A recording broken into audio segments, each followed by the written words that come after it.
ಮಂಗಳೂರಿನ ನಾಲ್ವರ ಆತ್ಮಹತ್ಯೆ ಕೇಸ್ಗೆ ಸ್ಫೋಟಕ ಟ್ವಿಸ್ಟ್. ಬಿಜೆಪಿ ಕಾಂಗ್ರೆಸ್ ನಾಯಕರ ನಡುವೆ ಮತಾಂತರ ಸಮರ. ಟ್ರಾಫಿಕ್ ಪೊಲೀಸರ ಕಣ್ತಪ್ಪಿಸಲು ಹೋಗಿ ಭೀಕರ ಅಪಘಾತ. ಅಪ್ಪು ಕನಸಿಗೆ ಮರುಜೀವ. ಮ್ಯೂಸಿಯಂ ಆಗುತ್ತಾ ಅಣ್ಣಾವರ ಮನೆ. ಮೈಸೂರಿನಲ್ಲಿ ನಡೆದ ಮತಾಂತರಕ್ಕೆ ಟ್ವಿಸ್ಟ್ ಸಿಕ್ಕಿದ್ದು ಹೇಗೆ? ಮತಾಂತರ ಕಾಯ್ದೆ ನಿಷೇಧಕ್ಕೆ ಆಗ್ರಹಪಡಿಸಿದ್ದು ಯಾರು? ನಾಲ್ವರ ಆತ್ಮಹತ್ಯೆ ಕೇಸ್ ತನಿಖೆಗೆ ತಿರುವು ಸಿಕ್ಕಿದ್ದು ಹೇಗೆ? ನೋಡೋಣ ಮತಾಂತರ ಜ್ವಾಲೆ ನ್ಯೂಸ್ ಎಕ್ಸ್‌ಪ್ರೆಸ್‌ನಲ್ಲಿ. ವಿಜಯಲಕ್ಷ್ಮಿ ಇಬ್ಬರು ಮಕ್ಕಳ ಜೊತೆ ನೂರ್ ಜಹಾನ್ ಮನೆಯಲ್ಲಿ ತಂಗಿದ್ಲು. ಹೀಗಾಗಿ ಮೃತ ನಾಗೇಶ್ ನೂರ್ ಜಹಾನ್ಲ ಜೊತೆ ಸಾಕಷ್ಟು ಬಾರಿ ಗಲಾಟೆ ಮಾಡಿದ್ದ ಅಂತ ಮಂಗಳೂರು ಪೊಲೀಸ್ ಆಯುಕ್ತ ಶಶಿಕುಮಾರ್ ಹೇಳಿದ್ದಾರೆ. ನನ್ನ ಪತ್ನಿ ಮತ್ತು ಮಕ್ಕಳನ್ನ ಕಳುಹಿಸು ಅಂತ ಕೇಳಿದ್ದ. ಬಳಿಕ ಪತ್ನಿ ಮಕ್ಕಳು ನಾಪತ್ತೆಯಾಗಿದ್ದಾರೆ ಅಂತ ದೂರು ನೀಡಿದ್ದ. ನಂತರ ಪತ್ನಿ ವಿಜಯಲಕ್ಷ್ಮಿ ಕೂಡ ಗಂಡ ನನಗೆ ಹಿಂಸೆ ನೀಡ್ತಾರೆ ಅಂತ ಕೆಲ ದಿನಗಳ ಹಿಂದೆಯೂ ಪ್ರತಿ ದೂರು ನೀಡಿದ್ಲು ಅಂತ ಶಶಿಕುಮಾರ್ ತಿಳಿಸಿದ್ದಾರೆ.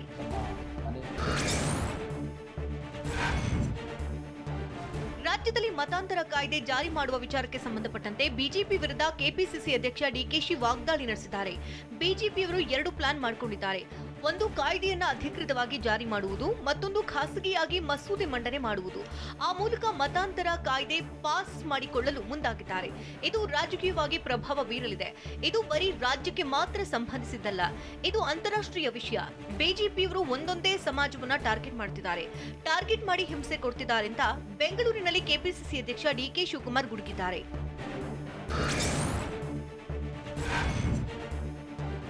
ರಾಜ್ಯದಲ್ಲಿ ಮತಾಂತರ ನಿಷೇಧ ಕಾಯ್ದೆ ಜಾರಿಯಾಗಬೇಕು ಅಂತ ಶಿವಮೊಗ್ಗದಲ್ಲಿ ಸಚಿವ ಕೆಎಸ್ ಈಶ್ವರಪ್ಪ ಹೇಳಿದ್ದಾರೆ.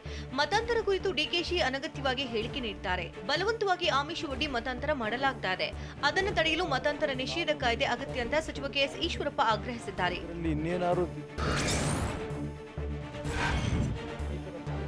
ರಾಜ್ಯದಲ್ಲಿ ಮತಾಂತರ ಕಾಯ್ದೆ ಜಾರಿ ಮಾಡಬೇಕು ಅಂತ ಶಿವಮೊಗ್ಗದಲ್ಲಿ ಸಂಸದ ಬಿವಿ ರಾಘವೇಂದ್ರ ಅಭಿಪ್ರಾಯ ವ್ಯಕ್ತಪಡಿಸಿದ್ದಾರೆ.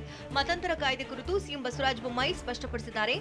ಚಳಿಗಾಲ ಅಧಿವೇಶನದಲ್ಲಿ ಮತಾಂತರ ಕಾಯ್ದೆ ಮಂಡಿಸುವ ಸಾಧ್ಯತೆ ಇದೆ ಅಂತಾನೂ ಸಂಸದ ಬಿವಿ ರಾಘವೇಂದ್ರ ಹೇಳಿದರು.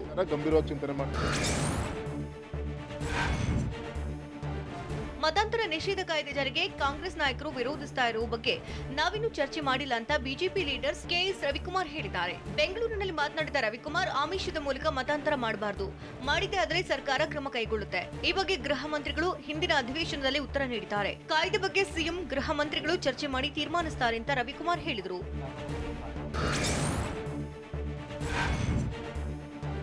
ಮತಾಂತರ ನಿಷೇಧ ಕಾಯ್ದೆ ಜಾರಿ ಮಾಡಬೇಕು ಅಂತ ಶ್ರೀರಾಮ ಸೇನಾ ಸಂಸ್ಥಾಪಕ ಪ್ರಮೋದ್ ಮುತಾಲಿಕ್ ಆಗ್ರಹಿಸಿದ್ದಾರೆ. ವಿಜಯಪುರದಲ್ಲಿ ಮಾತನಾಡಿದ ಮುತಾಲಿಕ್, ಡಿಸೆಂಬರ್ 13ರಿಂದ ಅಧಿವೇಶನ ನಡೆಯಲಿದೆ. ಮತಾಂತರ ನಿಷೇಧದ ಕಾಯ್ದೆ ಜಾರಿಗೆ ಸ್ವಾಮೀಜಿಗಳ ಮೂಲಕ ಸರ್ಕಾರದ ಮೇಲೆ ಒತ್ತಡ ತಂದಿದ್ದೇವೆ. ಹಿಂದೂ ಸಂಘಟನೆಗಳು ಸಹ ಬೇಡಿಕೆ ಇಟ್ಟಿವೆ. ಕ್ರಿಶ್ಚಿಯನ್ ಮತ್ತು ಮುಸ್ಲಿಂ ಸಮುದಾಯದವರು ಮಾಡ್ತಾ ಇರುವಂತಹ ಮತಾಂತರ ತಡೆಯುವ ಅವಶ್ಯಕತೆ ಇದೆ ಅಂತ ಹೇಳಿದರು.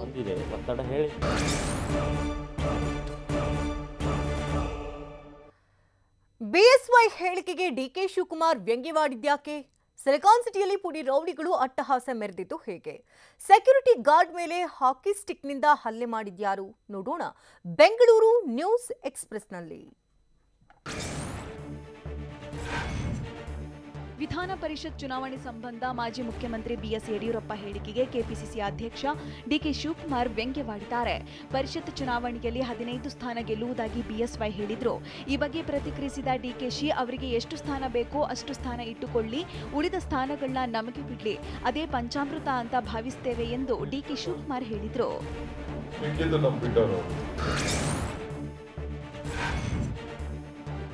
ಸಿಎಂ ನಾನೇ ಆಗುವೆ, ನಾನು ಕೂಡ ಸಿಎಂ ಸ್ಥಾನದ ಆಕಾಂಕ್ಷಿಯನ್ನು ಶಾಸಕ ಶಾಮನೂರು ಶಿವಶಂಕರಪ್ಪ ಹೇಳಿಕೆಗೆ ಡಿಕೆ ಶಿವಕುಮಾರ್ ಪ್ರತಿಕ್ರಿಯೆ ನೀಡಿದ್ದು, ಶಾಮನೂರು ಶಿವಶಂಕರಪ್ಪ ಹೇಳಿಕೆಯನ್ನ ನಾನು ಕೇಳಿಲ್ಲ ಅಂತ ಹೇಳಿದ್ದಾರೆ. ಯಾರಿಗೆ ಏನೇನೋ ಆಸೆ ಇದೆಯೋ ನೋಡೋಣ, ಎಐಸಿಸಿ ಗೈಡ್ಲೈನ್ಸ್ನಂತೆ ಮುಂದೆ ಮಾತನಾಡೋಣ ಅಂತ ಬೆಂಗಳೂರಿನಲ್ಲಿ ಕೆಪಿಸಿಸಿ ಅಧ್ಯಕ್ಷ ಡಿಕೆ ಶಿವಕುಮಾರ್ ಹೇಳಿದ್ದಾರೆ.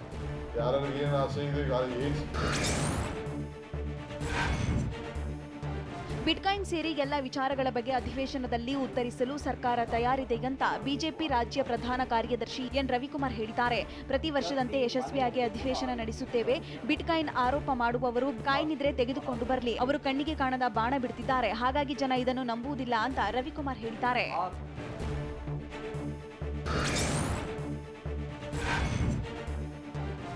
ಬೆಂಗಳೂರಿನ ಚಿಕ್ಕಪೇಟೆಯಲ್ಲಿರೋ ರಂಗನಾಥ ಸ್ವಾಮಿ ದೇಗುಲಕ್ಕೆ ಸಿಎಂ ಬಸವರಾಜ ಬೊಮ್ಮಾಯಿ ಭೇಟಿ ನೀಡಿದ್ರು.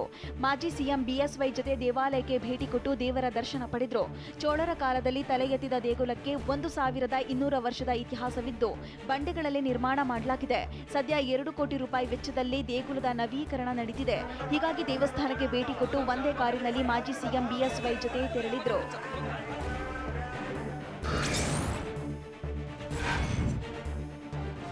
ತಮಿಳುನಾಡಿನ ಕೂನೂರಿನಲ್ಲಿ ಹೆಲಿಕಾಪ್ಟರ್ ಪತನದಲ್ಲಿ ಮೃತಪಟ್ಟ ಲ್ಯಾನ್ಸ್ ನಾಯಕ್ ಬಿ ಸಾಯಿ ತೇಜ ಪಾರ್ಥಿವ ಶರೀರ ಬೆಂಗಳೂರಿಗೆ ಆಗಮಿಸಿದೆ.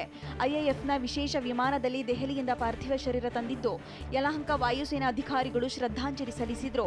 ಬೆಂಗಳೂರಿನ ಕಮಾಂಡೋ ಆಸ್ಪತ್ರೆಗೆ ಪಾರ್ಥಿವ ಶರೀರ ರವಾನೆ ಮಾಡಿದ್ದು ನಾಳೆ ಆಂಧ್ರಪ್ರದೇಶದ ಮದನಪಲ್ಲಿಗೆ ಪಾರ್ಥಿವ ಶರೀರ ಶಿಫ್ಟ್ ಮಾಡಲಿದ್ದಾರೆ.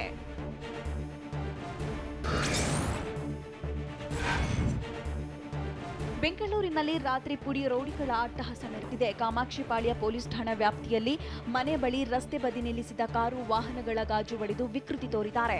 ದೊಣ್ಣೆ ಲಾಂಗ್ನಿಂದ ಕಾರುಗಳ ಮೇಲೆ ಅಟ್ಯಾಕ್ ಮಾಡಿದ್ದು 6 ವಾಹನಗಳಿಗೆ ಹಾನಿಯಾಗಿದೆ. ಸ್ಥಳಕ್ಕೆ ಕಾಮಾಕ್ಷಿಪಾಳ್ಯ ಪೊಲೀಸರು ಭೇಟಿ ನೀಡಿ ಪರಿಶೀಲನೆ ನಡೆಸಿದ್ದಾರೆ.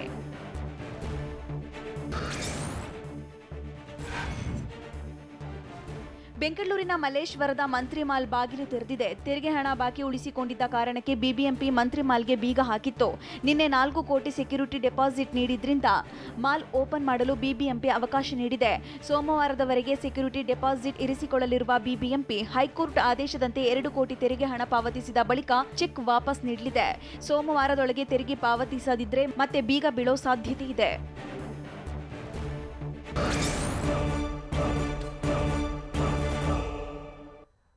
ಕುಂದಾನಗರಿಯಲ್ಲಿ ಚಳಿಗಾಲದ ಅಧಿವೇಶನಕ್ಕೆ ಹೇಗಿದೆ ಸಿದ್ಧತೆ? ಬೆಳಗಾವಿಯಲ್ಲಿ ಪ್ರತಿಭಟನೆ ನಡೆಸಲು ಎಷ್ಟು ಸಂಘಟನೆಗಳು ನೋಂದಾಯಿಸಿಕೊಂಡಿವೆ?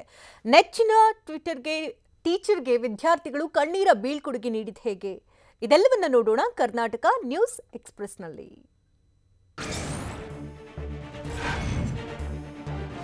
ಚಳಿಗಾಲದ ಅಧಿವೇಶನಕ್ಕೆ ದಿನಗಣನೆ ಶುರುವಾಗಿದ್ದು ಅಧಿವೇಶನಕ್ಕೆ ಕುಂದಾನಗರಿಯಲ್ಲಿ ಭರ್ಜರಿ ಸಿದ್ಧತೆ ನಡೀತಾ ಇದೆ. ಡಿಸೆಂಬರ್ 13ರಿಂದ ಅಧಿವೇಶನ ಆರಂಭವಾಗಲಿದೆ.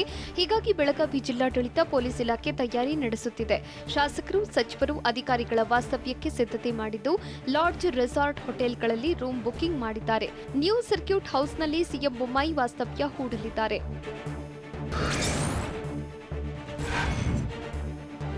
ಚಳಿಗಾಲದ ಅಧಿವೇಶನಕ್ಕೆ ಬಿಗಿ ಪೊಲೀಸ್ ಬಂದೋಬಸ್ತ್ ಮಾಡಲಾಗುತ್ತಿದೆ. ಬೆಳಗಾವಿ ಪೊಲೀಸ್ ಆಯುಕ್ತರ ನೇತೃತ್ವದಲ್ಲಿ ಭದ್ರತೆ ಕೈಗೊಳ್ಳಲಾಗುತ್ತಿದೆ.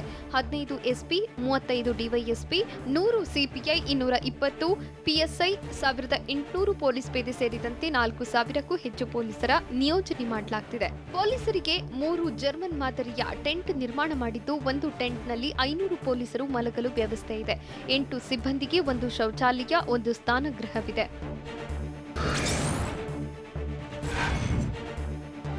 ಡಿಸೆಂಬರ್ 13ರಿಂದ ಬೆಳಗಾವಿಯ ಸುವರ್ಣಸೌಧದಲ್ಲಿ ಅಧಿವೇಶನ ಆರಂಭವಾಗಲಿದ್ದು ಅಧಿವೇಶನಕ್ಕೆ ಬರುವವರಿಗೆ ಕೋವಿಡ್ ನೆಗೆಟಿವ್ ವರದಿ ಕಡ್ಡಾಯವಾಗಿದೆ. ಬೆಳಗಾವಿ ಜಿಲ್ಲಾಡಳಿತ 72 ಗಂಟೆಯೊಳಗೆ ಮಾಡಿಸಿರುವ ಟೆಸ್ಟ್ನ ನೆಗೆಟಿವ್ ವರದಿ ಕಡ್ಡಾಯ ಮಾಡಿದೆ.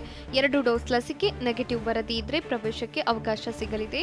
ಈ ಬಗ್ಗೆ ಈಗಾಗಲೇ ಬೆಳಗಾವಿ ಜಿಲ್ಲಾಡಳಿತ ಪ್ರಕಟಣೆ ಹೊರಡಿಸಿದೆ.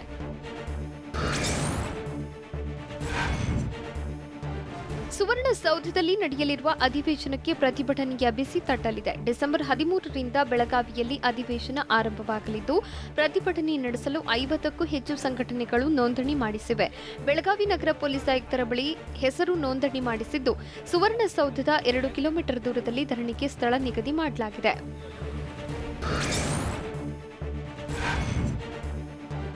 ಡಿಸೆಂಬರ್ 13ರಿಂದ ಬೆಳಗಾವಿ ಸುವರ್ಣಸೌಧದಲ್ಲಿ ಚಳಿಗಾಲದ ಅಧಿವೇಶನ ಆರಂಭವಾಗುತ್ತಿದ್ದು ನಾಡದ್ರೋಹಿ ಎಂಇಎಸ್ ಮತ್ತೆ ಕಿರಿಕ್ ಶುರು ಮಾಡಿದೆ. ಅಧಿವೇಶನದ ಮೊದಲ ದಿನವೇ ಎಂಇಎಸ್ ಪುಂಡರು ಮಹಾಮೇಳ ನಡೆಸಲು ಮುಂದಾಗಿದ್ದಾರೆ. ಬೆಳಗಾವಿಯ ವ್ಯಾಕ್ಸಿನ್ ಡಿಪೋ ಬಳಿಯ ಮೈದಾನದಲ್ಲಿ ಮೇಳ ನಡೆಸಲು ಸಿದ್ಧತೆ ಆರಂಭಿಸಿದ್ದಾರೆ. ಬೆಳಗಾವಿ ಜಿಲ್ಲಾಡಳಿತ ಪೊಲೀಸ್ ಇಲಾಖೆ ಇನ್ನೂ ಅನುಮತಿ ನೀಡಿಲ್ಲ. ಆದರೂ ಮಹಾಮೇಳ ವೇದಿಕೆ ನಿರ್ಮಿಸಲು ಭೂಮಿ ಪೂಜೆ ನಡೆಸಿದ್ದಾರೆ.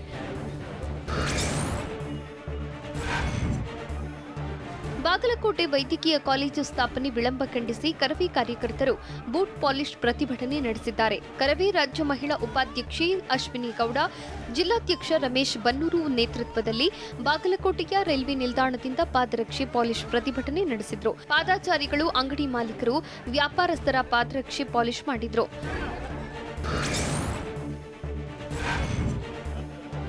ವರ್ಗಾವಣೆಗೊಂಡ ಶಿಕ್ಷಕನ ಬೀಳ್ಕೊಡುಗೆ ವೇಳೆ ಇತರೆ ಶಿಕ್ಷಕರು ವಿದ್ಯಾರ್ಥಿನಿಯರು ಗಳಗಳನ್ನೇ ಅತ್ತಿದ್ದಾರೆ. ಕಲಬುರಗಿ ಜಿಲ್ಲೆ ಸೇಡಂ ತಾಲೂಕಿನ ಲಿಂಗಂಪಲ್ಲಿ ಗ್ರಾಮದ ಶಿಕ್ಷಕ ಶ್ರೀನಿವಾಸ್ ಕುಲಕರ್ಣಿಯ ವರ್ಗಾವಣೆಯಾಗಿದೆ. ಹೀಗಾಗಿ ನಿನ್ನೆ ಬೀಳ್ಕೊಡುಗೆ ನೀಡಿದ್ದು ಅಚ್ಚುಮೆಚ್ಚಿನ ಶಿಕ್ಷಕ, ಉತ್ತಮ ಸಹೋದ್ಯೋಗಿಯನ್ನ ಕಳಿಸಿಕೊಡುವ ವೇಳೆ ವಿದ್ಯಾರ್ಥಿನಿಯರು ಇತರೆ ಶಿಕ್ಷಕರು ಕಣ್ಣೀರು ಹಾಕಿದ್ದಾರೆ. ವಿದ್ಯಾರ್ಥಿಗಳು ಕಣ್ಣೀರಿಟ್ಟ ವಿಡಿಯೋ ಸಾಮಾಜಿಕ ಜಾಲತಾಣದಲ್ಲಿ ವೈರಲ್ ಆಗಿದೆ.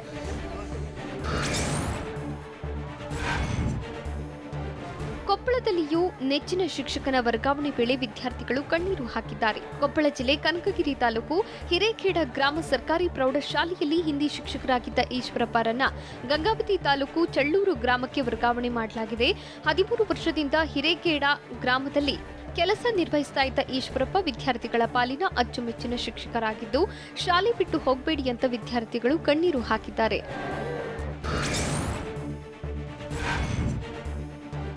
ಕೇಂದ್ರ ಸರ್ಕಾರ ರೈತರ ಬೇಡಿಕೆಗಳಿಗೆ ಒಪ್ಪಿದ್ದು ರೈತರ ಪ್ರತಿಭಟನೆ ಅಂತ್ಯವಾಗಿದೆ. ಹೀಗಾಗಿ ಯಾದಗಿರಿಯಲ್ಲಿ ಸಂಯುಕ್ತ ಹೋರಾಟ ಸಮಿತಿ ವಿಜಯೋತ್ಸವ ಆಚರಿಸಿದೆ. ಯಾದಗಿರಿ ನಗರದ ಸುಭಾಷ್ ವೃತ್ತದಲ್ಲಿ ದೆಹಲಿಯಲ್ಲಿ ಪ್ರತಿಭಟಿಸ್ತಾ ಇದ್ದ ರೈತರ ಪರ ಘೋಷಣೆ ಕೂಗಿ ಸಂಭ್ರಮಿಸಿದ್ದಾರೆ. ರೈತರ ಐತಿಹಾಸಿಕ ಹೋರಾಟದ ಗೆಲುವು ಎಂದ ಕಾರ್ಯಕರ್ತರು ರೈತರ ಮುಂದೆ ಮಣಿದ ಕೇಂದ್ರ ಸರ್ಕಾರ ಎಂದು ಘೋಷಣೆ ಕೂಗಿದ್ರು. ಇನ್ನು ಧಾರವಾಡದಲ್ಲಿ ವಿವಿಧ ಸಂಘಟನೆಗಳು ವಿಜಯೋತ್ಸವ ಆಚರಿಸಿವೆ. ಧಾರವಾಡದ ಆಲೂರು ವೆಂಕಟರಾವ್ ವೃತ್ತದಲ್ಲಿ ಸಂಯುಕ್ತ ಹೋರಾಟ ಕರ್ನಾಟಕ ಸಮಿತಿ ನೇತೃತ್ವದಲ್ಲಿ ಸಿಹಿ ಹಂಚಿ ಸಂಭ್ರಮಿಸಿದ್ರು.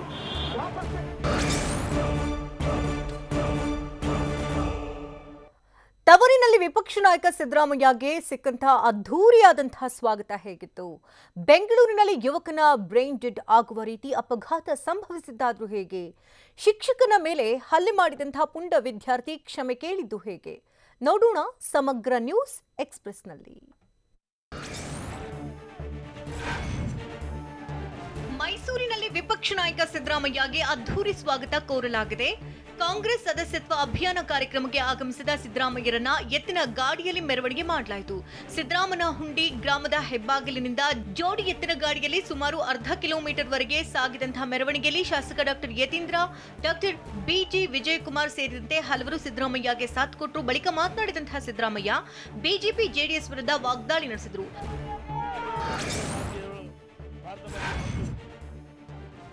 ಸಿಎಂ ಬದಲಾವಣೆ ಬಗ್ಗೆ ಯಾರು ಬಹಿರಂಗ ಹೇಳಿಕೆ ನೀಡಿಲ್ಲ ಅಂತ ಶಿವಮೊಗ್ಗದಲ್ಲಿ ಶಾಸಕ ರೇಣುಕಾಚಾರ್ಯ ಹೇಳಿದ್ದಾರೆ.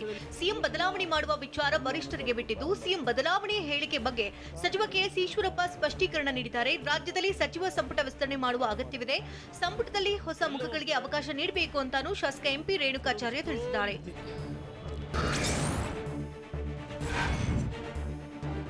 ದಾವಣಗೆರೆ ಜಿಲ್ಲೆಯ ಚನ್ನಗಿರಿ ತಾಲೂಕಿನ ನಲ್ಲೂರಿನಲ್ಲಿ ಶಿಕ್ಷಕನ ಮೇಲೆ ಹಲ್ಲೆ ಮಾಡಿದ ವಿದ್ಯಾರ್ಥಿಯೊಬ್ಬ ಕಾಲಿಗೆ ಬಿದ್ದು ಕ್ಷಮೆ ಕೇಳಿದ್ದಾನೆ.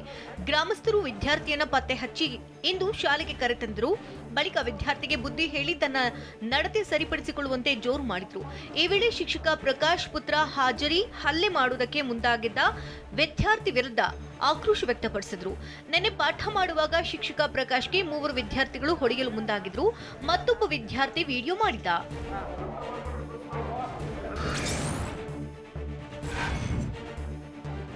ಅಪ್ಪು ಆಸೆ ಈಡೇರಿಸಲು ರಾಜ್ ಕುಟುಂಬ ಸಜ್ಜಾಗಿದ್ದು, ಗಾಜನೂರಿನ ಅಣ್ಣಾವ್ರ ಮನೆ ಮ್ಯೂಸಿಯಂ ಆಗಲಿದೆ. ಚಾಮರಾಜನಗರದ ತಾಳವಾಡಿ ಸಮೀಪದ ಗಾಜನೂರಿನ ಮನೆ ಇತ್ತೀಚೆಗೆ ಮಳೆಯಿಂದ ಹಾನಿಯಾಗಿದೆ. 3 ತಿಂಗಳ ಹಿಂದೆಯಷ್ಟೇ ಗಾಜನೂರಿಗೆ ಭೇಟಿ ನೀಡಿದಂತ ಪುನೀತ್ ಮನೆ ದುರಸ್ತಿ ಮಾಡಲು ಪ್ಲಾನ್ ಮಾಡಿದ್ರು.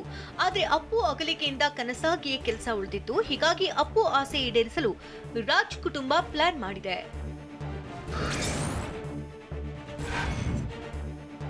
ಪ್ರಸಿದ್ಧ ನಾಗ ಕ್ಷೇತ್ರ ಕುಕ್ಕೆ ಸುಬ್ರಹ್ಮಣ್ಯ ಕ್ಷೇತ್ರಕ್ಕೆ ನಟ ಸುದೀಪ್ ಕುಟುಂಬ ಸಮೇತರಾಗಿ ಭೇಟಿ ನೀಡಿದ್ರು.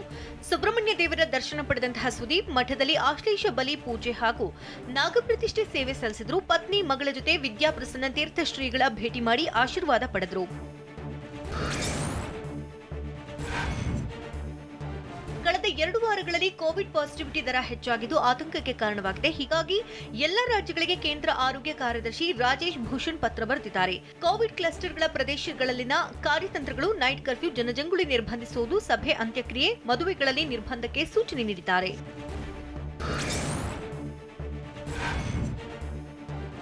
ಗಂಗಾ ನದಿಯಲ್ಲಿ ಸಿಡಿಎಸ್ ಬಿಪಿನ್ ರಾವತ್ರ ಅಸ್ಥಿ ವಿಸರ್ಜನೆ ಮಾಡಲಾಗಿದೆ. ತಮಿಳುನಾಡಿನಲ್ಲಿ ಸಂಭವಿಸಿದ ಹೆಲಿಕಾಪ್ಟರ್ ದುರಂತದಲ್ಲಿ ಸಿಡಿಎಸ್ ರಾವತ್ ಮೃತಪಟ್ಟಿದ್ರು. ನಿನ್ನೆ ದೆಹಲಿಯ ಕಂಟೋನ್ಮೆಂಟ್ ಪ್ರದೇಶದಲ್ಲಿರುವ ಬ್ರಾಡ್ ಸ್ಕ್ವೇರ್ ನಲ್ಲಿ ಬಿಪಿನ್ ರಾವತ್ ಹಾಗೂ ಪತ್ನಿ ಮಧುಲಿಕಾ ರಾವತ್ರ ಅಂತ್ಯಕ್ರಿಯೆ ಮಾಡಲಾಯಿತು. ಇಂದು ಹರಿದ್ವಾರದ ಬಳಿ ಗಂಗಾ ನದಿಯಲ್ಲಿ ಸಿಡಿಎಸ್ ಬಿಪಿನ್ ರಾವತ್ ಪತ್ನಿ ಮಧುಲಿಕಾ ಅಸ್ಥಿಯನ್ನ ಕುಟುಂಬಸ್ಥರು ವಿಸರ್ಜನೆ ಮಾಡಿದ್ದಾರೆ.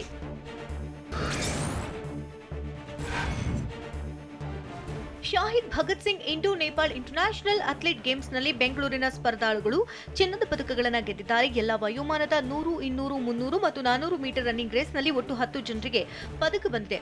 9 ಚಿನ್ನದ ಪದಕ ಮತ್ತು 1 ಬೆಳ್ಳಿ ಪದಕವನ್ನು ಬೆಂಗಳೂರಿನ ರನ್ನರ್ಸ್ ಗೆದ್ದಿದ್ದಾರೆ. ಜೊತೆಗೆ ಕೋಚ್ಗೆ ಬೆಸ್ಟ್ ಕೋಚ್ ಎನ್ನುವ ಪ್ರಶಸ್ತಿ ಸಿಕ್ಕಿದೆ.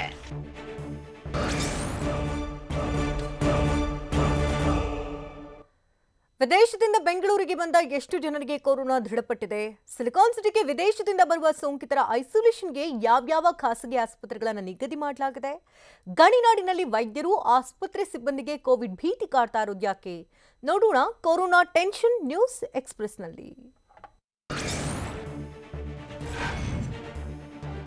ವಿದೇಶದಿಂದ ಬೆಂಗಳೂರಿಗೆ ಬಂದ ಮತ್ತಿಬ್ಬರಿಗೆ ಕೊರೋನಾ ಸೋಂಕು ದೃಢಪಟ್ಟಿದೆ. ಯುನೈಟೆಡ್ ಕಿಂಗ್ಡಮ್ನಿಂದ ಕೆಂಪೇಗೌಡ ಏರ್ಪೋರ್ಟ್ಗೆ ಆಗಮಿಸಿದ 9 ವರ್ಷದ ಬಾಲಕಿ, 20 ವರ್ಷದ ಯುವಕನಿಗೆ ಕೊರೋನಾ ಪಾಸಿಟಿವ್ ಬಂದಿದೆ. ಏರ್ಪೋರ್ಟ್ನಲ್ಲಿ ಕೋವಿಡ್ ಟೆಸ್ಟ್ ವೇಳೆ ಸೋಂಕು ದೃಢಪಟ್ಟಿದೆ. ಇಬ್ಬರು ಸೋಂಕಿತರನ್ನ ಬೆಂಗಳೂರಿನ ಬೌರಿಂಗ್ ಆಸ್ಪತ್ರೆಯಲ್ಲಿ ಐಸೋಲೇಷನ್ ಮಾಡಲಾಗಿದೆ.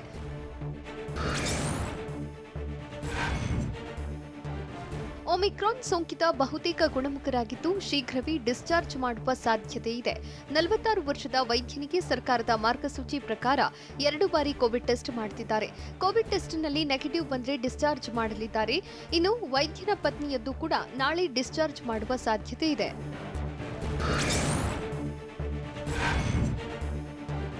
ಒಮಿಕ್ರಾನ್ ಮತ್ತು ಕೊರೋನಾ 3ನೇ ಅಲೆ ಭೀತಿ ಮಧ್ಯೆ ವಿದೇಶದಿಂದ ಬರುತ್ತಿರುವ ಸೋಂಕಿತರ ಪ್ರಯಾಣಿಕರನ್ನು ಸದ್ಯ ಬೆಂಗಳೂರಿನ ಬೌರಿಂಗ್ ಆಸ್ಪತ್ರೆಯಲ್ಲಿ ಐಸೋಲೇಷನ್ ಮಾಡಲಾಗ್ತಿದೆ. ಇದೀಗ ಸೋಂಕಿತರ ಐಸೋಲೇಷನ್ಗೆ 6 ಖಾಸಗಿ ಆಸ್ಪತ್ರೆಗಳನ್ನು ಬಿಬಿಎಂಪಿ ನಿಗದಿ ಮಾಡಿದೆ. ಬೆಂಗಳೂರಿನಲ್ಲಿ 6 ಖಾಸಗಿ ಆಸ್ಪತ್ರೆ ನಿಗದಿ ಮಾಡಿದ್ದು, ವಿದೇಶದಿಂದ ಬರುವ ಪ್ರಯಾಣಿಕರಲ್ಲಿ ಸೋಂಕು ದೃಢಪಟ್ಟರೆ ಖಾಸಗಿ ಆಸ್ಪತ್ರೆಯಲ್ಲಿ ಐಸೋಲೇಷನ್ ಮಾಡಲಿದ್ದಾರೆ.